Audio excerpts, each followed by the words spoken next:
Hello, everyone. My name is Siddharth, and welcome to the special edition of interviews at Quick Learn in Sports. Today, we have a very special guest who has been working very hard consistently to raise the sports awareness across the country. He's distinguished academic and founder of an NGO, Sports A Way of Life. Currently, he's serving as the head of Center for Sports Research at the Institute of IMT, Ghaziabad. So let's welcome Dr. Kanishk Pandey. Hello, Kanishk. Thank you for making the time for this discussion. How are you doing today?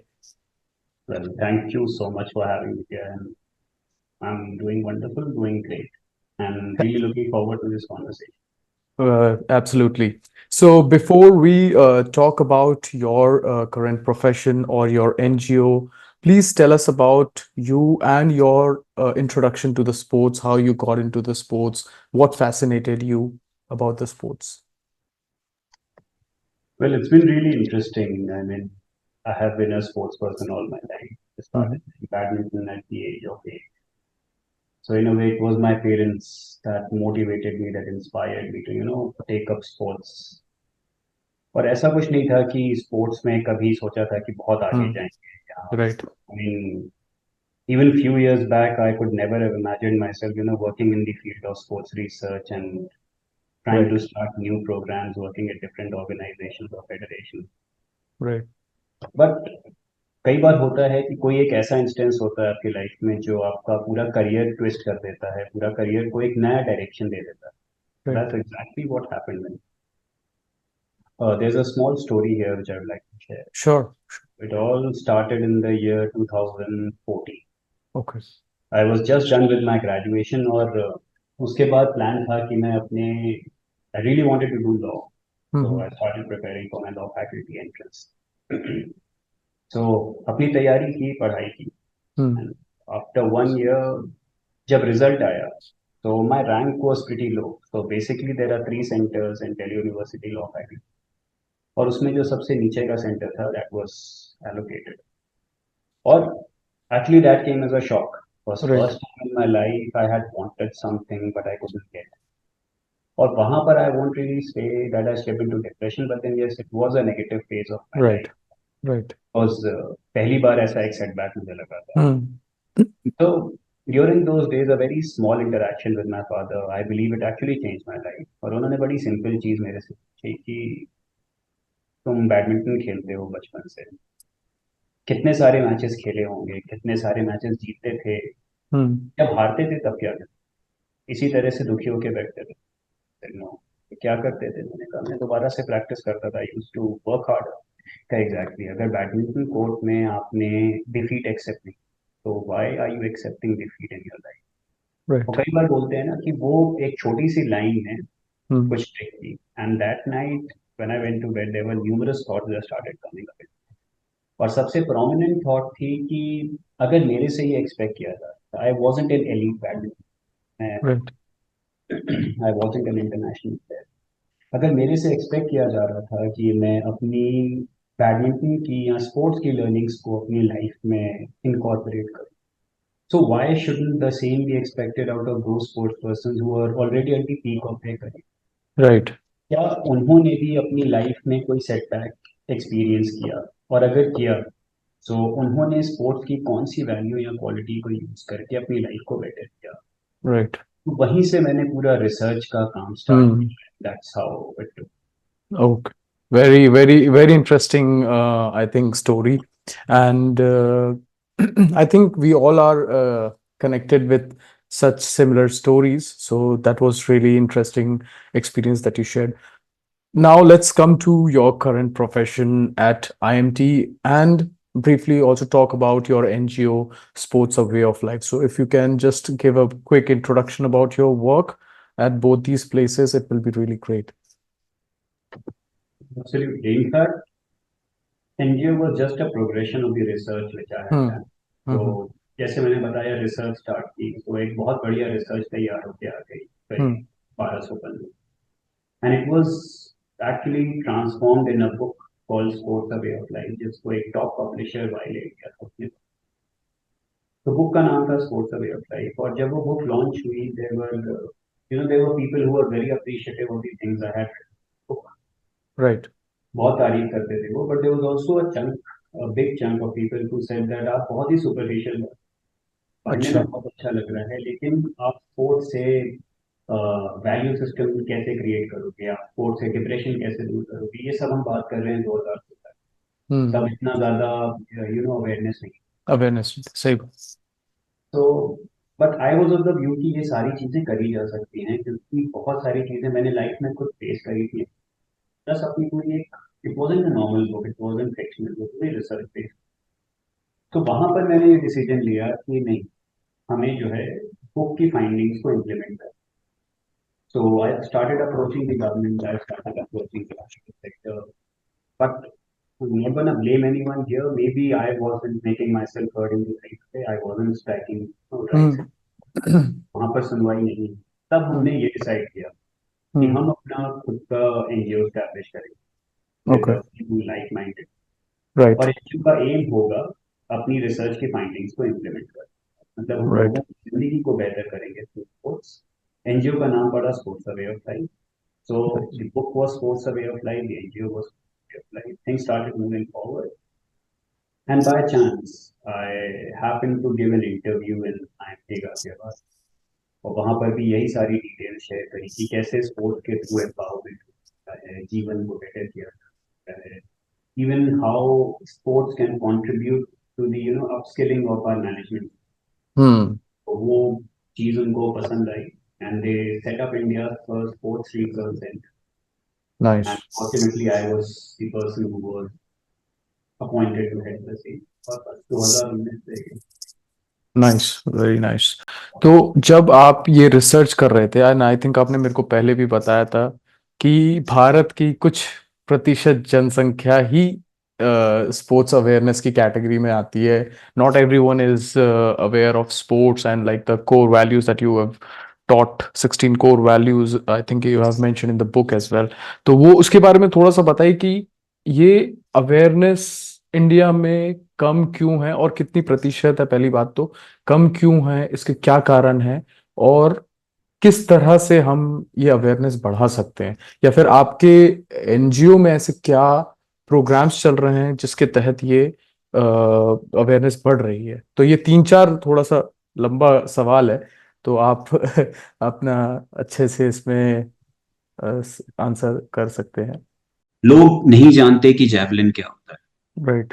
लोग नहीं जानते steeple chase race क्या होती है, 110 metre hurdles क्या होते हैं। आज अगर नीरज चोपड़ा ने गोल्ड मेडल जैवलिन में जीत लिया तो हर कोई जैवलिन के बारे में जान गया है, लेकिन 2017 में लोगों को नहीं पता। राइट। तो तब हमने ये डिसीजन लिया कि अपनी रिसर्च को इम्प्लीमेंट करने से पहले हमें ये असेस करना जरूरी है कि आखिर वही चीज जो मैंने बताई कि लोगों का इंक्लिनेशन और मोटिवेशन क्या है स्पोर्ट्स के लिए। सो हमने स्पोर्ट्स लिटरेसी सर्वे करने का डिसीजन लिया, खेल साक्षरता सर्वे। अब हमारे पास रिसोर्सेज बहुत लिमिटेड थे। हम्म। तो कैसे इंश्योर किया जाए कि हम एक पैन इंडिया स्टडी करके ले आए इसमें इतने हम्म। कम रिसोर्सेज के साथ और एकदम नई ऑर्गेनाइजेशन के साथ। सो टीम ने डिसाइड किया कि हम न्यू दिल्ली और ओल्ड दिल्ली रेलवे स्टेशन पे अपनी स्टडी करेंगे। ओके। उसके मेन रीजन था कि वहां पर आपको जम्मू से लेके कन्याकुमारी तक की ट्रेन मिल जाती सही हैं, बात है। से लेके ईस्ट तक के लोग मिल जाते हैं। हाँ, कई बार बैकलैश भी आता है, लोग ट्रेन का वेट कर रहे हो, आप उनसे सवाल पूछने हाँ। के हो गए। बट अल्टीमेटली एक अच्छी डिसेंट स्टडी हुई और उसका रिजल्ट निकल कर आया कि इंडिया के केवल 5.56% लोग ही स्पोर्ट्स लिटरेट हैं, यानी स्पोर्ट्स के बारे में जानते हैं या स्पोर्ट्स के लिए एक पॉजिटिव थिंकिंग रखते हैं। ओके। तो ये सबसे पहली प्रॉब्लम हमें दिखी और वहीं से हमने डिसीजन लिया कि हमें पहले लोगों को स्पोर्ट्स लिटरेट करना है, हमें लोगों को स्पोर्ट्स की पावर बतानी है, स्पोर्ट्स के बारे में बताना है, इतने सारे स्पोर्ट्स हैं वो बताने हैं। और हमने स्पोर्ट्स लिटरेसी मिशन लॉन्च किया। हम्म। और उसके बाद जो भी हमने इनिशिएटिव लिए हैं 2017 से लेके आज तक, they have hmm. Always been under the broad umbrella of sports literacy. चाहे वो हमारा लिटरेचर क्रिएट करने का हो, चाहे वो हमारा मॉडल स्पोर्ट्स विलेज इनिशिएटिव हो, चाहे वो हमारी स्पोर्ट्स लिटरेसी वैन हो, चाहे कोई भी इनिशिएटिव हो, it has always been to promote sports literacy. Right.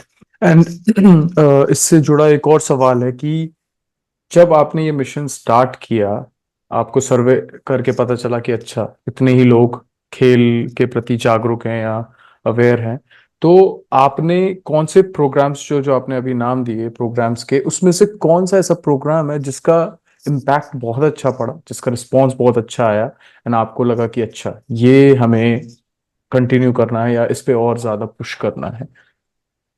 नहीं, मेरे ख्याल से इसमें सबसे जो इम्पैक्टफुल हुआ है वो हमारा लिटरेचर क्रिएशन वाला हुआ है। ओके। तो हमने सबसे पहली अपनी नो स्पोर्ट्स यानी KNOW ओके। स्पोर्ट्स और खेल प्रवेशिका निकाली थी, जिसमें जैसे बच्चों को A for apple B for boy पढ़ाया जाता है, वैसे ही हमने उस बुकलेट में A for athletics, B for hmm. Basketball, C for cricket, D for dodge ball, इस तरीके से पूरे Z तक के अल्फाबेट्स। हम्म। उसका रीजन यही था कि बच्चे को बचपन से ही एक राइट। स्पोर्ट्स की इंफॉर्मेशन देना, उसको राइट। पता चले कि अच्छा एथलेटिक्स भी कुछ होता है। राइट। जैसे ही वो बुक में एक पिक्चर देखता है किसी एथलीट की, हम्म। तुरंत उसके दिमाग में एक क्वेरी क्रिएट होती है कि आखिर क्या है। हम्म। वो बहुत अच्छा चला। इनफैक्ट वो यूपी गवर्नमेंट ने 2018 या 19 में मेरे ख्याल से अपने जो साक्षरता मिशन होता है हम्म। उसमें भी उस हम्म। बुकलेट को इनकॉर्पोरेट किया, हम्म। और काफी अच्छा रिस्पांस मिला उसका। और फिर हमने काफी सारी सिटीज में उसके डिस्ट्रीब्यूशन स्टार्ट किए, और हम्म। उसका रिस्पांस बहुत अच्छा था। और उसके अलावा भी हमारे जो इनिशिएटिव्स हुए हैं काफी इम्पैक्टफुल हैं सारे। अभी हम थोड़े टाइम में, मैं चाहूंगा हम डिस्कस करें मॉडल स्पोर्ट्स विलेज के बारे में भी, right. Because right. Right. It has been very impactful. मैं उसी पे आने वाला था। अच्छा, नेक्स्ट हमारा सवाल। Sports sports literacy promotion van है, right. That has been very impactful, yes. Nice. So और ये कौन से ईयर से आपने इनिशिएट किए ये प्रोग्राम्स, और अभी कितना समय हो चुका है, और कितने कुछ नंबर्स आपने आपके पास हैं, मे बी आप बताना चाहें लोगों को कि इतने लोगों का, मतलब टेंटेटिव नंबर्स, कितने लोगों का माइंडसेट चेंज हुआ एंड इतने लोगों का कुछ में बदलाव आया? नहीं, ये स्पोर्ट्स लिटरेसी मिशन हमने 2017 में स्टार्ट कर दिया था, ओके। और बुकलेट हमने 2017 के लास्ट से क्रिएट करना चालू कर दी थी। ओके। उसका डिस्ट्रीब्यूशन स्टार्ट हो गया था। ओके। मॉडल स्पोर्ट्स विलेज हमने 2020 में स्टार्ट किया है। स्पोर्ट्स लिटरेसी वैन हमने 2022 में स्टार्ट की है। राइट। और काफी इम्पैक्ट इसका देखने को मिल रहा है। इनफैक्ट अब हम लोग एक प्रोसेस में हैं दोबारा से स्पोर्ट्स लिटरेसी सर्वे करने का, ओके। या फिर पता चले कि कुछ इसका चेंज हुआ है कि नहीं हुआ है। नाइस। नाइस। तो आते हैं हम आपके स्पोर्ट्स विलेज के मॉडल पे, विच इज़ क्वाइट फेमस, काफ़ी लोगों को भी इसके बारे में पता है, और काफ़ी एक, मुझे पर्सनली लगता है ये काफ़ी अच्छा इनिशिएटिव है। और मैं इससे कहीं ना कहीं कनेक्ट इसलिए भी कर पाता हूँ क्योंकि मैं मथुरा जिले के जिले में रहता हूँ, वृंदावन में, जहाँ पे आसपास बहुत सारे गांव हैं, और स्पोर्ट्स को लेके ऐसा कुछ उनमें इतना रुझान नहीं देखा जाता, ना माता पिता में ना बच्चों में। तो मेरे ख्याल से जो ये आपका मॉडल है, ये इससे मैं काफी कुछ सहमति रखता हूँ, बहुत मतलब हद तक सहमति रखता हूँ। तो इसके बारे में आप थोड़ा सा और विस्तार पूर्वक बताएं कि ये आपको कैसे सूझा कि विलेज में हम स्टार्ट करेंगे, और कैसे मतलब आपने इस पूरे प्रोग्राम को प्लान किया और उसको कैसे इम्प्लीमेंट किया, क्योंकि प्रोग्राम बना देना एक बहुत आसान काम है, लेकिन उसको इम्प्लीमेंट करवाना वो सबसे डिफिकल्ट है। ये मॉडल स्पोर्ट्स विलेज हमने 16 जनवरी 2020 को इसका इनॉग्रेशन किया था। और इनॉग्रेशन करने से पहले भी एक्चुअली जब मैंने यहाँ एमटी गाजियाबाद में ज्वाइन किया, तो मेरा मेन रोल था यहाँ पे स्पोर्ट्स के थ्रू स्पोर्ट्स का एक इनोवेशन क्रिएट करना अपने सेंटर में।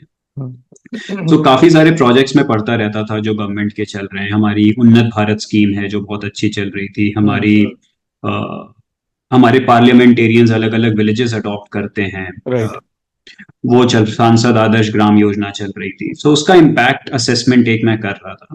ओके। सो वहां पर ही मेरे जहन में आया कि हम एक स्पोर्ट्स विलेज क्यों नहीं तैयार कर सकते, मतलब क्योंकि हम्म। मेरी पूरी स्टडी ही यही थी कि स्पोर्ट्स के through personality development, character building किया जाए।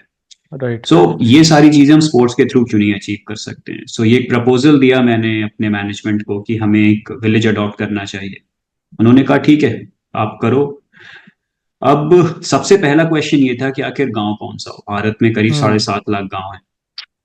अब उसकी फिर हमने एक पूरी स्टडी तैयार की, एक हम्म। प्रोफार्मा तैयार किया कि आखिर एक आइडियल विलेज क्या हो सकता है अडॉप्शन के लिए। हम्म। तो हमने उसमें देखा कि वहां पर जो सोशल यूनिटी है वो अच्छी हम्म होनी चाहिए, कोई कम्युनल डिस्कॉर्ड वहां नहीं होना चाहिए। हम्म जो प्रधान हैं ग्राम के वो बहुत सपोर्टिव होने चाहिए, क्योंकि अल्टीमेटली वो हमारे ऐसे लोग होंगे जो इम्प्लीमेंट कर रहे होंगे चीजों को। प्लस हम्म हमारा जो डिस्ट्रिक्ट एडमिनिस्ट्रेशन है वो कितना सपोर्टिव है।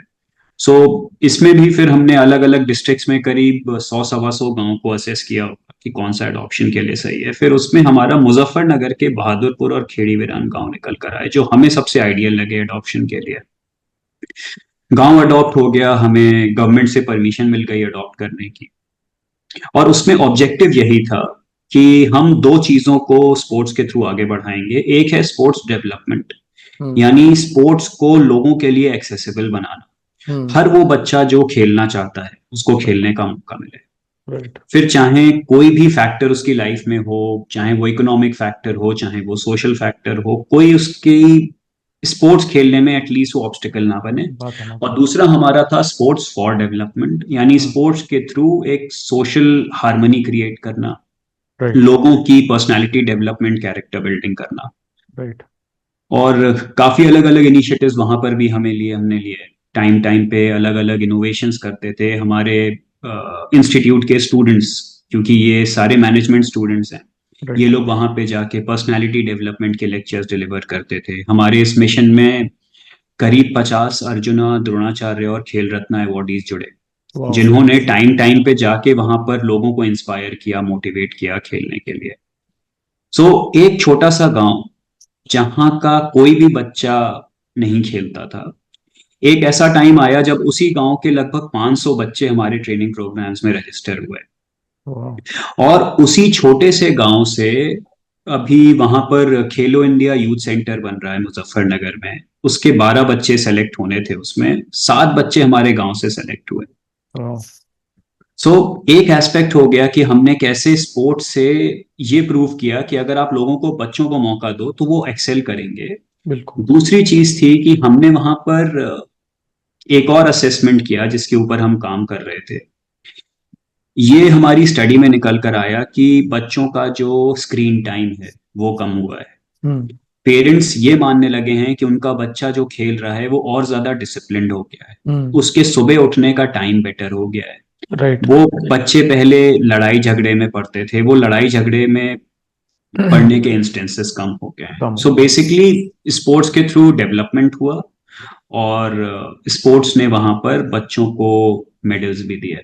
राइट। एंड स्पोर्ट्स ने बेसिकली एक डायरेक्शन दिया, एक राइट। एनर्जी को जो स्कैटर्ड इधर उधर घूम रही थी, उसको एक दिशा दे दी ताकि लोग अपना फोकस रखें, गलत आदतों में या गलत चीजों में ना पड़ें और एक रिस्पेक्टफुल जीवन जी सके।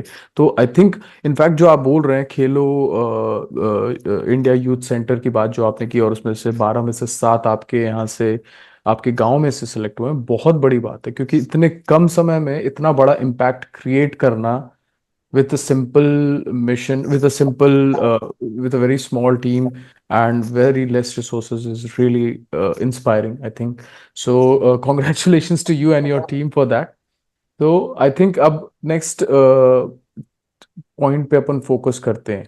मतलब आपको क्या लगता है, जैसे कि अभी मैंने बोला कि जो हम हमारे बच्चे हैं गलत आदतों में ना पड़े, तो मैं गलत आदतों से लेट्स से कि topic of drugs and other habits, other wrong habits, इन सब से दूर होते हैं। तो आपने कोई ऐसे इंस्टेंसेस देखे, कुछ ऐसे एग्जाम्पल स्टोरीज जो कि आपको बहुत इंटरेस्टिंग लगा और मतलब कोई लाइफ चेंजिंग स्टोरी जो आपके इन प्रोग्राम्स के थ्रू आपको देखने को मिली? नहीं, सबसे इंटरेस्टिंग तो मुझे वही लगता है कि हमारा काम था वहां पर एक अवेयरनेस क्रिएट करने का। राइट। हमारी ट्रेनिंग प्रोग्राम में जो एक बच्ची थी जो रजिस्टर हुई थी, right. She was a 5 year old girl called Palak.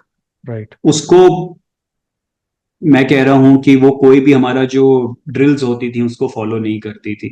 Hmm in fact मैं चाहता भी नहीं था कि फॉलो करे। इतने छोटे बच्चे से आप एक्सपेक्ट भी नहीं करते हो कि वो कुछ करेगा। वो केवल आके वहां पर एंजॉय करती थी, राइट। अपना पूरे ग्राउंड में दौड़ती थी, उसको जैसे बताया जाता था थोड़ा बहुत वो अपना करती थी। एक 5 साल की बच्ची मोटिवेटेड थी खेलने के लिए। राइट। लेकिन उससे भी ज्यादा इंस्पिरेशनल मुझे ये लगा कि उसको रोज ग्राउंड में खिलाने के लिए उसकी 80 इयर्स की ग्रैंडमदर लेके आती थी। So right. Right across the segment लोग वहां पर हम्म। इंस्पायर हुए, मोटिवेट हुए।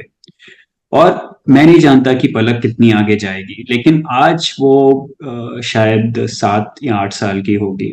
उसको इतना पता है कि लेन में, एक सीधी लेन में दौड़ा कैसे जाता है। उसको ये पता है कि स्टार्टिंग लाइन और फिनिशिंग लाइन क्या होती है। मैं हमेशा ये चीज कहता हूं कि अगर आप स्पोर्ट्स पर्सन को ढंग से ट्रेन करो तो हम्म। आप एक अच्छी सोसाइटी भी क्रिएट कर सकते हो, हम्म। क्योंकि बेसिकली हमारे ट्रेनिंग मॉड्यूल्स में वो चीज इंक्लूड होनी चाहिए कि एक अच्छा स्पोर्ट्स पर्सन बनने के लिए एक अच्छा इंसान बनना भी जरूरी होता है, उसी लेवल का डेडिकेशन और डिसिप्लिन चाहिए होता है। सो बिल्कुल। काफी सारी स्टोरीज थी जिन्होंने इंस्पायर किया, लेकिन सबसे ज्यादा मोटिवेटिंग मुझे पलक की और उसकी दादी की कहानी लगती है। राइट। बिकॉज एक जगह एक छोटी सी बच्ची है 5 साल की, और फिर उसकी 80 साल की हम्म। दादी, तो काफी अच्छा कॉम्बिनेशन। और मतलब पेरेंट्स को या फिर जो ओल्डर पीपल हैं, काफी जिनकी उम्र हो गई है, उनको भी बेसिकली एक आजकल शहर में तो ये हो ही गया है स्टोरी हम्म। कि टाइम नहीं है किसी के पास फैमिली के पास स्पेंड करने के लिए। तो I think this is a good way of bringing families together as well. And in fact मैंने विदेशों में भी ये देखा है कि जो पेरेंट्स हैं वो काफी सपोर्ट करते हैं अपने बच्चों को स्पोर्ट्स में। कोई इवेंट हुआ तो दे दे चीयर लाइक एनीथिंग, उनके लिए पूरा planning and everything they do it. India में वो मानसिकता अभी तक नहीं डेवलप हुई है। तो आई थिंक जो आप कर रहे हैं वो उसी डायरेक्शन में एक एक और कदम है कि यहाँ के पेरेंट्स भी मोटिवेटेड रहें, अपने बच्चों को स्पोर्ट्स के लिए थोड़ा सा पुश करें, उनमें डिसिप्लिन स्पोर्ट्स के थ्रू डेवलप करें। तो that's really really appreciative and again great work. तो नेक्स्ट क्वेश्चन पे मूव करते हैं। आई थिंक आपने रिसेंटली एक बहुत अच्छा पॉइंट सोशल मीडिया पे डाला कि Olympic medal winners get a lot of money and appreciation, and but हम जो जितना पैसा, जितना अवार्ड्स रिवॉर्ड्स उनको देते हैं, अगर उसकी वजह हम जो ग्राउंड्स में इंफ्रास्ट्रक्चर में अवेयरनेस में डालें तो उससे काफी चेंज आ सकता है। तो इसके बारे में मैं थोड़ा जानना चाहूंगा, क्या आपका थॉट प्रोसेस है, क्या लॉजिक है, और उससे आप क्या रिजल्ट्स शॉर्ट टर्म में और लॉन्ग टर्म में देख सकते हैं। देखिए, ये जब वीडियो पोस्ट किया था मैंने, सो अगेन एक बहुत बड़ा तबका था जो इसके अगेंस्ट था। वो बिल्कुल कह रहे बिल्कुल। थे कि ओलंपियन है, इसने देश का राइट। नाम रोशन किया है, इसको पैसे क्यों ना मिले। See, I have nothing against the Olympians. In fact हमारे मिशन में इतने सारे ओलंपियंस जुड़े हैं जो मेरे जो खुद गाइड हैं, मेरे जो मेंटोर्स हैं। राइट। बट हमें ये चीज समझनी होगी कि हमारी जो गवर्नमेंट है राइट। काफी ज्यादा स्पोर्ट्स को प्रमोट कर रही है, काफी अच्छे अच्छे इनिशिएटिव्स ले रही है, but at the right. Same time कुछ डिसीजंस ऐसे हैं जिनको हम क्रिटिसाइज कर सकते हैं। बिल्कुल बिल्कुल। सी, मेरे हिसाब से अगर कोई स्पोर्ट्स में जा रहा है, so money should not be the, it basically should not be something which inspires और मोटिवेट्स यू। राइट। मतलब आइडियल सिचुएशन दैट्स एक अ ये हो। Wrong sort of motivation for someone to correct. Go into sports. Yeah. Correct. अच्छा, किसी ने medal जीत लिया, अब हमारी गवर्नमेंट्स यहाँ पर अनाउंस कर देती हैं कि इसको हमने 10 करोड़ दे दिए, इसको 15 करोड़ दे दिए, इसको 5 करोड़ दे दिए। लेकिन पॉइंट ये है, और प्लस साथ में गवर्नमेंट जॉब्स। राइट। अच्छा, पॉइंट ये है कि ये पैसा आ कहाँ से रहा है। क्या इसके लिए सरकार कोई अलग से ऑफर या अलग से फंड क्रिएट कर रही है? नहीं।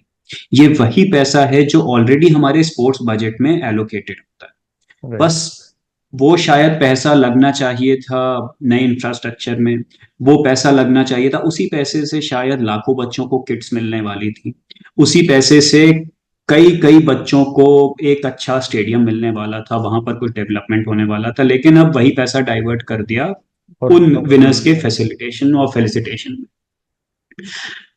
अच्छा, होता क्या है कि जो हमारे प्लेयर्स होते हैं, जो ओलंपियंस होते हैं, बचपन में शुरुआत से लेके उस स्टेज तक उनको कोई सपोर्ट नहीं मिलता। और राइट। जब वो जीत जाते हैं तो वही पैसा जो एक ग्रास रूट्स में लगना चाहिए उनको डाइवर्ट करके एज अ प्राइज मनी दे दिया जाता है, और फिर से हम उसी सर्कल में फंसे रहते हैं कि जो हमारी अपकमिंग जनरेशन है वो अच्छी फैसिलिटीज से, अच्छी किट से वंचित रह जाती है। बिल्कुल। सो मेरा पॉइंट ये है, और साथ में अगर आपने किसी को गवर्नमेंट जॉब दे दी, सो ऑलरेडी आपने उसको इतना इक्विप कर दिया कि वो अपना जीवन यापन एकदम सही तरीके से कर बिल्कुल। सकता है।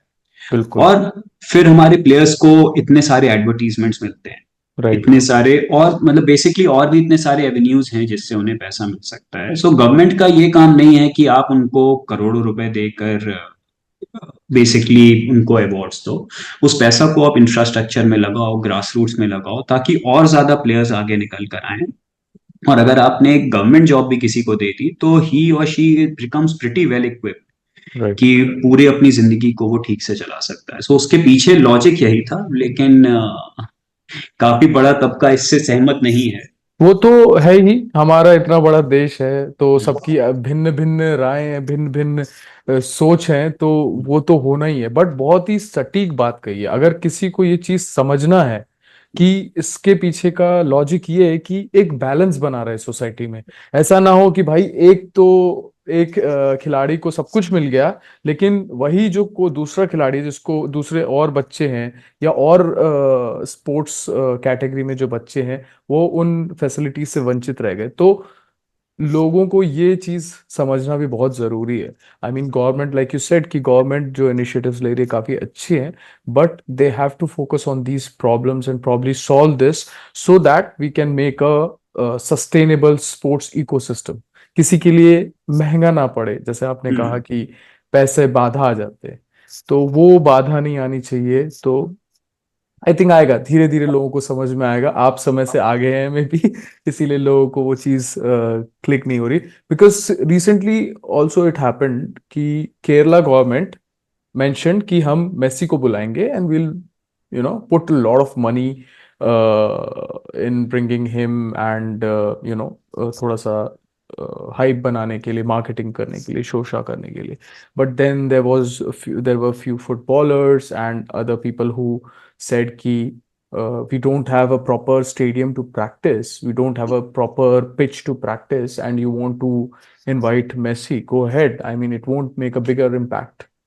So quite similar examples, right? Correct, correct. तो आई थिंक बहुत ही अच्छी, बहुत अच्छा पॉइंट है, बहुत अच्छा आपने मैसेज भेजा है इन सोशल मीडिया पे। आई थिंक लोगों को इसको सही तरीके से लेना चाहिए and we will support you in this initiative too. Moving further, हम आपके एनजीओ के ऊपर वापस आते हैं। इस साल और नेक्स्ट 5 years में आपका क्या विजन है और क्या एक्शन स्टेप्स हैं जो आप लेके बेसिकली आप अपने गोल्स कंप्लीट करना चाहेंगे? देखिए, अल्टीमेटली हमारा विजन यही है। हमारे इनफैक्ट विजन, मिशन हम्म। और ऑब्जेक्टिव सब कुछ उसी के वो अराउंड रिवॉल्व करते हैं। वो है स्पोर्ट्स लिटरेसी। हम्म। ऑब्जेक्टिव है, टारगेट है, मैक्सिमम लोगों को स्पोर्ट्स लिटरेट किया जाए यहाँ। राइट। राइट। लोगों को बताया जाए कि स्पोर्ट्स के क्या क्या फायदे होते हैं। स्पोर्ट्स सिर्फ मेडल्स और एंटरटेनमेंट के लिए नहीं है, वो आपकी चारित्रिक विकास, मानसिक विकास, शारीरिक विकास के लिए, राइट। आपके अंदर एक वैल्यू सिस्टम क्रिएट करने के लिए है। राइट। क्योंकि देखिए, इसके दो फायदे हैं। अगर लोग स्पोर्ट्स लिटरेट हुए तो एक तो हमारी सोसाइटी एक बेटर डायरेक्शन में मूव कर सकती है, बिल्कुल। और साथ ही में स्पोर्ट्स लिटरेट होने का मतलब इंडिया में स्पोर्ट्स कल्चर को बढ़ावा मिलेगा। राइट। और मैं हमेशा ये चीज कहता हूँ, कई सारे जो हमारे फॉरेन डेलीगेट्स होते हैं उनसे इंटरेक्शन होता है, वो ये क्वेश्चन पूछते हैं कि भाई आपका इतना बड़ा देश है, इतनी बड़ी जनसंख्या है, लेकिन क्यों आप लोग इंटरनेशनल इवेंट्स में compete नहीं कर पाते हो? कई कई छोटे छोटे देश हैं वो हमसे मेडल्स टैली में आगे रहते हैं। मैं हमेशा उनसे ये चीज कहता हूँ, देखिए, आप पॉपुलेशन पे मत जाइए, आप हमारे कल्चर पर जाइए। राइट। कहने को हम 150 करोड़ के आसपास लोग हैं, लेकिन उसमें से स्पोर्ट्स के लिए मोटिवेटेड और इंस्पायर्ड केवल 5% ही हैं। हम्म। सो जैसे ही वो संख्या हम बढ़ाएंगे तो खेलने वालों की पॉपुलेशन बढ़ेगी। राइट। खेलने वालों के नंबर्स अगर बढ़ते हैं तो कंपटीशन बढ़ता है। आप एक क्लास में 5 बच्चों को रखो, फर्स्ट सेकंड थर्ड आना बड़ा आसान है। उसी क्लास में आप 50 बच्चों को कर दो, फर्स्ट सेकंड थर्ड आना मुश्किल हो जाता है, क्योंकि और फिर जो बच्चे होते हैं उनके अंदर कंपटीशन की भावना डेवलप होती है, वो ज्यादा मेहनत करते हैं। सो कंपटीशन बढ़ेगा तो हमारा टैलेंट पूल का भी इन्फ्लेशन होगा, और टैलेंट पूल बढ़ेगा तो एथलीट्स की क्वालिटी भी और इम्प्रूव होगी, और हमारे पास बेटर एथलीट्स निकल कर आएंगे। सो अब टारगेट यही है कि इंडिया में स्पोर्ट्स लिटरेसी को बढ़ावा दिया जाए, इंडिया में स्पोर्ट्स कल्चर प्रमोट किया जाए, और सारे इनिशिएटिव्स हमारे उसी के अराउंड रिवॉल्व करेंगे। इनफैक्ट हमारा जो पब्लिक इंटरेस्ट लिटिगेशन भी पेंडिंग, हम्म। वो भी इसी के लिए है कि इंडिया में स्पोर्ट्स कल्चर को एक तरीके से बढ़ावा मिल सके। राइट। राइट, आई थिंक काफी अच्छी सोच है। एंड अगर किसी को आपके ऑर्गेनाइजेशन से जुड़ना है या फिर आपके ऑर्गेनाइजेशन के बारे में ज्यादा जानना है, काम करना है, तो वो किस प्रकार से आपको रीच आउट कर सकते हैं या फिर किस प्रकार से बेसिकली आपकी हेल्प कर सकते हैं? तो इसके बारे में थोड़ा आप सो जानना। बेसिकली हमारे पास हम वॉलंटियर बेसिस पे काम करते हैं, एंड एटलीस्ट एनजीओ में हम वॉलंटियर्स को इन्वॉल्व करते हैं। हमारे जब फील्ड प्रोजेक्ट्स होते हैं उसमें अगर कोई कंट्रीब्यूट करना चाहता है, कोई डोनेट करना चाहता है, राइट। हम उस तरीके से इनकॉर्पोरेट करते हैं। At the same time, since I am also heading the research centre for sports, hmm. अगर कोई इंटर्नशिप करना चाहता है, हम्म। कोई ऐसा रिसर्चर है जो लेट से किसी एक पर्टिकुलर स्पोर्ट्स रिलेटेड प्रोजेक्ट पे रिसर्च करना चाहता है या काम करना चाहता है, so we have avenues for that as well. Okay. तो वो बेसिकली दोनों चीज में अप्लाई कर सकता है, as an correct. Researcher at IMT Ghaziabad and then as a volunteer at correct. NGO. Okay, that's very clear. And they can always visit the website and maybe they can. O yes, of course of course, हमारी website है, हमारा Instagram page है, Facebook page है, उसको visit कर सकते Right, right. I think that's a great discussion and हम लोग अगर चाहें तो मतलब दिन भर ये चर्चा करते रहेंगे स्पोर्ट्स के ऊपर और दिन खत्म नहीं होगा। तो I would like to conclude with your final thought or message to the society, not just rural but urban as well, because बड़े शहरों में सारी बुनियादी जो ढांचे हैं या फिर जो इंफ्रास्ट्रक्चर जो है या फिर फैसिलिटीज जो है वो अवेलेबल है, येट हमें उतना वो कल्चर नहीं देखने, मतलब वो रिसोर्स यूटिलाइजेशन नहीं हो रहा है। एक तरह से ये कहें कि हर कोई अपने काम में से वो समय नहीं निकाल पा रहा है कि वो अपने स्पोर्ट्स पे ध्यान दे, अपने फिटनेस पे ध्यान दे। तो एक जाते जाते एक मैसेज आप पूरे समाज को, दोनों वर्ग के जो अर्बन रूरल दोनों में रह रहे हैं उनको एक मैसेज दीजिए। It will be really great for our audience as well. हैं। बिल्कुल, इनफैक्ट देखिए, मैं हमेशा कहता हूँ कि स्पोर्ट्स सिर्फ मेडल्स के लिए और एंटरटेनमेंट के लिए नहीं है। स्पोर्ट्स के बहुत सारे एडवांटेजेस हैं। आप स्पोर्ट्स खेलने से मेंटली फिट रहते हो, फिजिकली फिट रहते हो, एथिकली स्ट्रांग रहते हो। राइट। बहुत सारी ऐसी बीमारियां हैं, चाहे वो हेल्थ फिजिकल हेल्थ रिलेटेड हो, चाहे वो मेंटल हेल्थ रिलेटेड हो, आप उससे दूर रह सकते हो। और यही सेम चीज आपने अपने बच्चों में भी आप डाल सकते हो। इतना कॉम्पिटिटिव वर्ल्ड है, इतना कॉम्पिटिटिव टाइम चल रहा है।